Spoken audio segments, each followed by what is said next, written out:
Hi, I'm here to talk about my weight loss that has happened in the last year or so. So I have been really not, planning to talk about it and to say, this is what I did. I lost weight, blah, blah, blah. However, y'all have noticed, and I've been getting a lot of questions on, you look thinner, what'd you do? How's it working? Blah, blah, blah. And I've had a lot of emails and so forth. And so I have promised that I would talk about it. And so here I am. So if you're interested at all in any of this, I'll do my best to explain it in a way that makes some sense, and stick with me. Let's talk about it.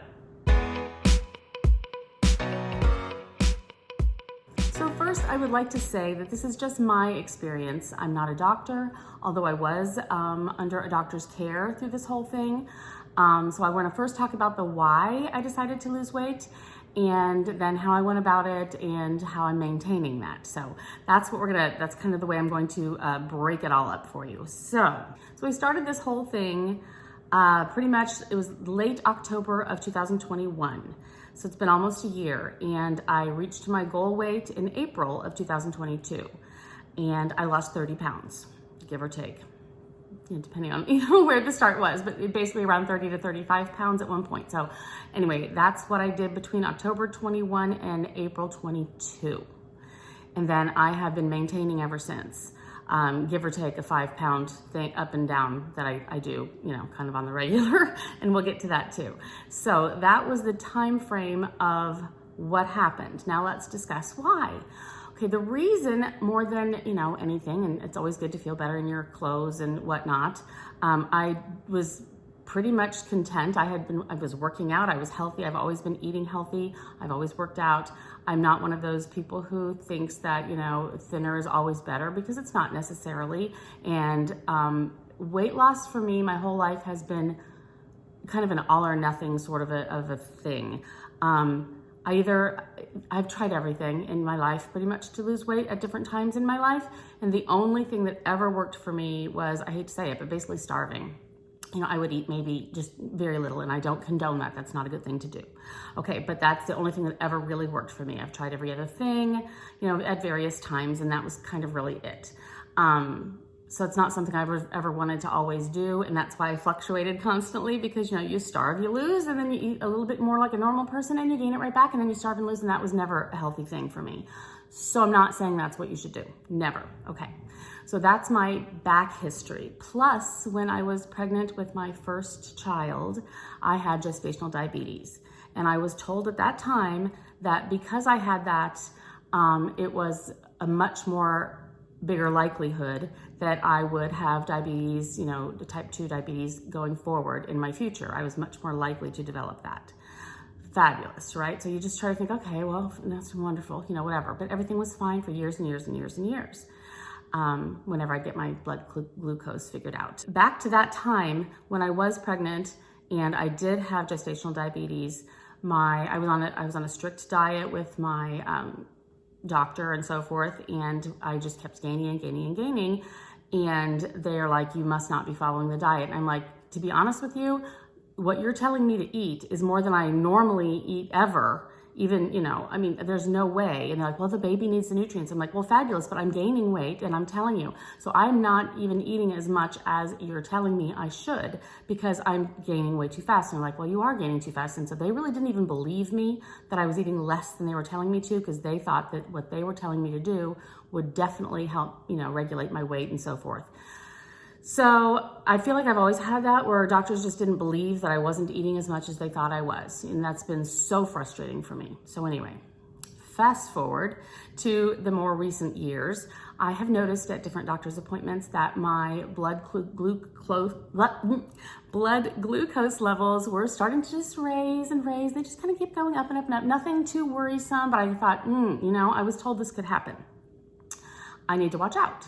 So, I was trying to read books on how to keep your blood sugar down and blah, blah, blah, blah, and all that stuff. So, as the last year was going on, and my mom was going through all the stuff that she went through before she passed in December, and I was very, very stressed. And I do believe that stress does tend to, and they say it does too, tends to raise your blood sugar too if you have an issue.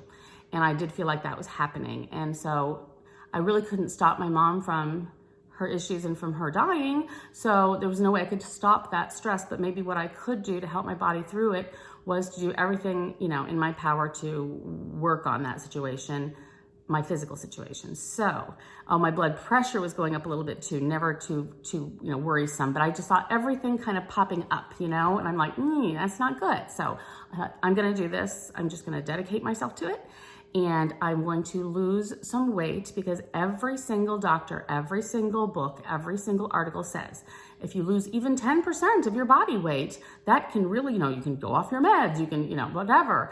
It's wonderful. That'll take care of almost everything. And I'm like, well, okay, I'll lose even more than that. I'll just get down to what my doctor and I decided was the right weight. And so I was working on that. And ended up losing, I don't know what the percent was at this point, but I ended up losing 30 pounds anyway. And it helped a little, but it hasn't helped as much as I was certainly hoping that it would. My blood pressure's fine. Now it's my blood sugar that's still hovering up there in the pre-diabetes range. But it's helped. I think I would be full on pre-diabetes if I hadn't done that.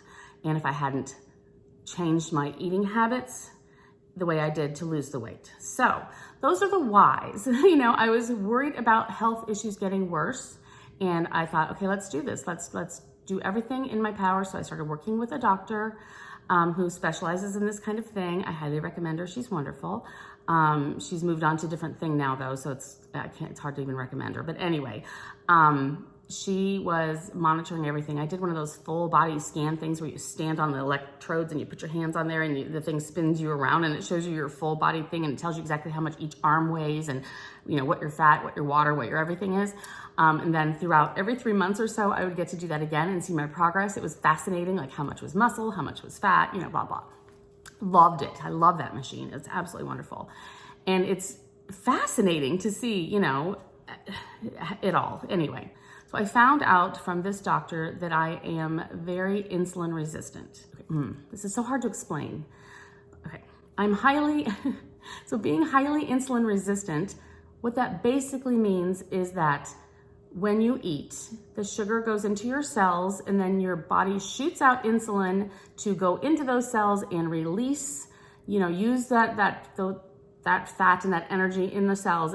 It uses it for your energy throughout the day, and anything extra it stores as fat. Well, my cells have gotten completely resistant to insulin and it won't let it in. So basically it's locked in fat mode. So my fat cells wanted to stay fat cells, insulin was not helping, and then your body keeps trying to push out more and more insulin, which just is constantly running around in your sugar, in your blood, and you have high blood sugar all the time. So my cells were unable to release the fat, and my body wanted to constantly push out more insulin because my cells were not releasing the fat. So that's what insulin resistance basically means. So that was kind of what I was trying to fight. And the best way out of all the research I found to do so was to fast. As long as you're not eating something or tasting anything or whatever for a longish period of time, that keeps your body from wanting to shoot out insulin into your bloodstream. And then my cells weren't able to use it anyway. So I didn't have constant insulin stuck in my bloodstream. So therefore, if I just go without eating anything for a certain period of time, I would have a longer period of time where my body could just not have that constant high insulin response, and I could go into fat burning mode. And that's basically one of the only pure ways of just forcing your body to release the fat from those cells. There's intermittent fasting, which is one thing, and I know you've all heard about that, but there's something more so that I was doing that's more of a time restrictive diet or a time restrictive feeding or eating time. So basically, I would allow myself to eat a certain amount of hours a day during that session, and then I would not eat anything the rest of the time. Similar to intermittent fasting, but intermittent fasting also includes going days without food and that kind of thing, which I never did. In deciding to do this time restricted diet and eating thing, I had to choose which times to do so, but I also needed to know what I can and can't eat during those times. So the most important thing that I learned was during the time that the window is closed, it's not eating time for me, I was to keep busy, which really helped. And the only thing I could have would be black coffee, black tea, no additives, nothing else in there, and water, nothing else in there. So not even a squeeze of lemon, nothing like that. Don't do, not even like a breath mint, Nothing else. Because the minute your body detects that, oh, a breath mint, oh, you squeeze something else in there, it'll shoot insulin out into my bloodstream. And I did not want that. I wanted to keep myself without having insulin being shot out into my bloodstream for a long period of time. And that was what was going to make my fat cells decide to, okay, finally, give it up. So my eating times and my not eating times have changed back and forth, but I started out with 16 hours not eating, 8 hours eating. And to me, that was super simple because it was noon to 8, I could eat. Well, that's not a problem. I don't normally have breakfast. I just have hot coffee. I get going with my day. Noon's here before I even know it, and so forth. And that was how I started. And that helped quite a bit, because it got me started on the whole idea of now I can eat and now I can't. And it was as simple as that. Well, I found it to be easy enough to the point where it was 1 or 2 o'clock many times before I even thought to stop and look at the clock and, maybe I should have something to eat. So then I thought, well, that works for me well enough. Why don't I do this and make it even better? Because the longer you go without eating anything, the more your body goes into the fat burning thing. So the longer you can go, the better. And I was finding that easy to do, the 8-hour thing. So then I started going from 2 o'clock in the afternoon to 7 o'clock at night. I never eat past that generally anyway. So that I found, okay, I can do that. That's a 5-hour window. That's good, right? So it was a 19 hours of eating nothing and 5 hours when I could eat. So then I was working on that. And that was a little trickier on days where, noon came around and I'm like, maybe I want something. I should wait the 2 hours, blah, blah, blah. But it worked really well for me because, like I say, I do everything, my busy stuff, mostly in the morning anyway. So that was perfectly fine. But during the main portion of the weight loss thing, I only had a 4-hour eating window from 3 in the afternoon to 7 o'clock at night. So what did that look like for me? When I first started doing the 3 to 7 eating window, at first, what do? You panic, you freak out. You're like, oh my gosh, I can't eat. And especially at 5 till 7 p.m., you're like, what else can I eat really fast? Because I know I can't eat again until 3 tomorrow. And oh my gosh. So you start going through a panic thing, and you want to just shove food in your face because you can't have any for a long time. And I went through that a little bit thinking, but then that didn't last long, only a couple days. And I realized, what? I'm fine. I'm going to get up in the morning. I'll have my cup of coffee. I get going doing what I'm doing. I run some errands. And by that time it's basically almost 3 o'clock anyway, and I'm starting to think about what's for dinner. So it worked out really well for me. So around 3 o'clock, I would break my fast. That's when my window would open. I'd break my fast with something. In all honesty, you could break it with whatever you want. If you were just dying for a tiny little, chocolate, whatever you want, you can. I was trying so hard to eat as healthy as I could because in that time frame, I was trying to get all my nutrients in. And that's not easy to do when you're only eating that small portion of time. Plus your stomach tends to end up kind of shrinking or feeling like it does. So you get full really fast. So that was my biggest struggle, is to get all my nutrients in. But in reality, I knew that, and I had several days where some days, oh my gosh, I just want that donut. I'm going to have that donut. So I had that donut, and nothing bad happened to me. So I could do that. So that's the beauty of it in my mind, is you're not saying, I can never have this again. I can't eat that. Sure you can. When your window opens up, you can have whatever you want pretty much. But obviously try to focus on eating healthy. Many times I'd open my window with an apple, I was just like, I can have an apple now. And it's just crunchy and juicy, and it's just amazing how much better an apple tastes when you're that hungry. You know what I mean? And I found that those were the things I was wanting to reach for more than the chips or, the ice cream or anything. I didn't even really want that. I'm like, I have a chance to eat. I want to eat something good. So I would eat something around 3 o'clock, enough to just sort of take the hunger pain away. And then I would work on what's for dinner. Now, whenever I would make anything for dinner, I would just make normal stuff. Whatever I was making for the family or for my husband and I, that's exactly what we'd have. And that's exactly what I would eat. I didn't really even have to restrict, I can only have a cup of this, or I can only have it. Didn't matter. If we were having pasta, if we were having whatever, I could eat whatever I was serving as much as I wanted. I didn't even have to worry about serving sizes, really, because my stomach was feeling full so much faster that I ended up, leaving part of it on my plate thinking, oh, I'm full. I can't do this. And I was past that stage of panicking that if I don't eat it all, I won't be able to eat again. That didn't become a problem after a while at all.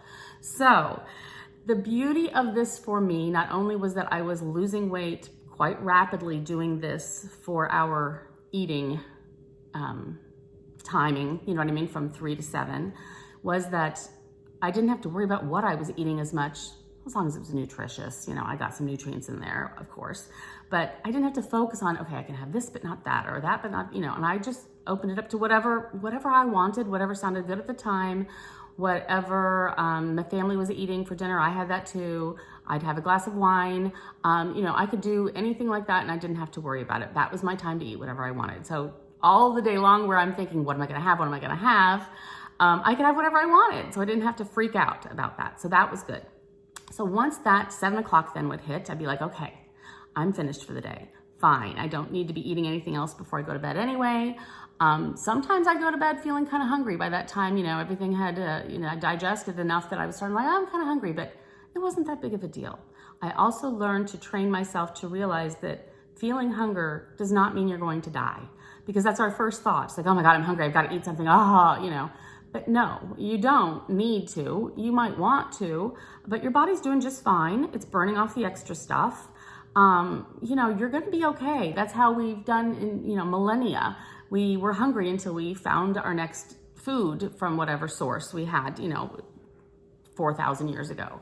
So it's a normal body process. We're supposed to feel hungry. And it's hard because most of us never feel really hungry. You know, we graze throughout the day, we have a snack, whatever. So it gets a little bit difficult to retrain your brain to think that I'm hungry, I'm not dying. It's okay, I'm gonna eat again at 3, no big deal, right? Or 2 or 1 or whatever your time frame is, whatever works for you. It does get easier and easier. It does get better and better. The hardest part is at the beginning. And then you adapt to it quite well. And it's especially good when you see yourself losing weight, feeling stronger, feeling more energetic, and that kind of thing, which is great. But try to eat healthy stuff. You know, when you can eat, take a multivitamin in case you're missing stuff because you're only eating for a short period of time, that kind of thing. Drink a lot of water. That really helps too. Because many times when you think you're hungry, you're just thirsty. So just drink big glasses of water as much as you possibly can. So I was working with my doctor for sure during this whole process and working out. I was just doing some weightlifting, strength training at the time too, and just going on with my normal life with this eating window thing, which was good. And it's funny because you decide when you have an eating window, whether the food is window worthy. And by that, I mean, you know, if it's not something you really want, then you want to save that time that you can eat for food that you want. You know what I mean? It's like, you're not just going to have some whatever because there it is. Because no, it's too important. You know what I mean? This is the only food I get throughout the day. So you really you get kind of snobby when it comes to what you eat because, you know, you have to make sure it's window worthy. At least that's what I did. So anyway, worked with my doctor, checked my vitamin levels, found out I'm B12 deficient. So I have to get B12 shots. The pills and stuff were not working for me at all. And so I have to get shots. And interestingly enough, one of my daughters has to also. She's deficient too. So we just must have something like that. So anyway, now I lost the weight that I needed to lose. So then I had to figure out how do I maintain and open my window of eating without gaining it all back. So that's what I've been doing since April, trying to figure out my exact, you know, and I've lost and gained the same 5 pounds back and forth, just depending on whether I'm, you know, at some sort of a event or, you know, if I'm traveling, things just get a little more difficult, you know, to try to maintain the whole thing. But it's okay because you go up a little bit because your schedule has been crazy or whatever. And then all you do is just bring it back down again by just closing your window sooner. So it is very doable. It is more of a lifestyle change for me. It has helped my blood sugar. It's gotten lower below getting close to the pre-diabetes range, which is good. So is it maintainable? I can truly say that I believe that yes, it is maintainable. I've been maintaining this, you know, up and down 4 or 5 pounds thing going, you know, but staying within that range since April. And, you know, if you start, your weight starts creeping back up and you feel like you're opening your window too soon or too, you know, whatever, then you just close it back again a little bit and then it just falls right back off. And so it is maintainable for sure. Is it difficult when you're out and about and, you know, like let's say you're on vacation and your family's all at the breakfast buffet and you can't eat until 2 or 3? A little bit, yeah. But you grab your coffee and, you know, you realize that you almost start to feel, I don't know, you almost start to feel proud of yourself that you can say no. It's not like you're gonna die, or you can have a day where you eat whatever you want in a normal schedule like you would. You have breakfast, lunch, and dinner, fine. The next day, go back to your regular schedule and you will be fine. So you can break the window, so to speak, occasionally, and it's not the world's biggest deal. It's not like you can never have breakfast again. You certainly can. And you can also put your window whenever you want. If you're a breakfast lunch person, then that's when you can have your window open. And then you just don't eat the whole rest of the time until the next breakfast. So you choose where your window opens, what works for you and your lifestyle. For me, the end of the evening and afternoon and day works best for me. So that's the beauty of it. It's very flexible. When you see things are, maybe creeping back up, it's easy to just bring it back down again. No big deal. Just don't let yourself get beyond that 5-pound weight gain or whatever. And it's good. So I have found that I have been able to maintain it in a happy, healthy, normal way. And it's not a big deal. And I'm happy that I've been able to do it this way too. So just restrict the times that you eat is what I did. My overall thoughts, it's still a work in progress. I'm still figuring it all out, but my overall thoughts on the whole thing is it's the easiest diet I've ever tried. Now, basically that just means because it boils down to if my window's closed, I don't eat. If my window's open, I eat. The end, It's a little more complicated than that, but very little. You just say, okay, nope, not eating right now, not time. Then you don't eat. It's simply, you don't have to think, okay, what am I gonna have? Do I have to measure it? Do I have to figure it out? Do I have to figure out the grams of this and the whatever of that and blah, blah, blah. And none of that. It's just don't eat. And then your window opens and you're like, okay, I can eat. Try to throw in vegetables and fruit and eat, protein. I needed to really up my protein as much as possible. Fine, figure out what you wanna eat during that time and eat it. When the window closes, don't eat. So that's, in that respect, it's been the easiest thing possible. Did it take some getting used to? Yes. Does your brain freak out going, oh my God, I can't eat. I want everything in sight because I can't eat. And then the minute my window opens, I'm gonna eat everything. Yeah, you'll go through that. It's a mental thing. But then once you realize that's not fun either, just, I can have what I want when it opens. Big deal, So that's been helpful. It's worked very, very well for me diet-wise, and other diets have not worked well for me. So, and it's something that's not like it's not like a one-time thing, lose it and then go back to your normal life. It's more of a lifestyle change, which to me has a much better chance of being a good change for life. And that's what I'm going to need because of my insulin resistance. So there's that. And it's been the most sustainable diet, in my opinion. It is easy to make it a lifestyle, especially if you're one of the lucky ones and that 8-hour window, that, the 16 not eating, 8 hours eating from like noon to 8 at night or from 11 in the morning till 7 at night. If that works for you, you're golden. You're especially lucky because that's super easy to continue. So it has been very, very easy in those regards. So, funny thing is like right toward the end of April, I believe it was, when I had just pretty much reached my goal. And I'm thinking, okay, did I do everything right? I got to work on maintaining. How do I make that work without gaining too much? And I found this book. And so I read it after the fact, after I did pretty much all this stuff, but it was fantastic in explaining. I knew at that time it was working for me. I just didn't really understand the mechanics of it. It's just called Fast, Feast, Repeat by Jen Stevens. I highly recommend this for you if you're especially one of those people that needs to understand the whys and how is this working and why is it working and is it safe for me and all that kind of stuff. It turns out that for my situation with insulin resistance, it is one of the best things. It is the best thing that has ever worked, for my situation. So if you happen to have a similar type of a situation as me, give it a try if you like. Consult your doctor, make sure, you're doing everything you should do and you're staying as healthy as you can if you're interested.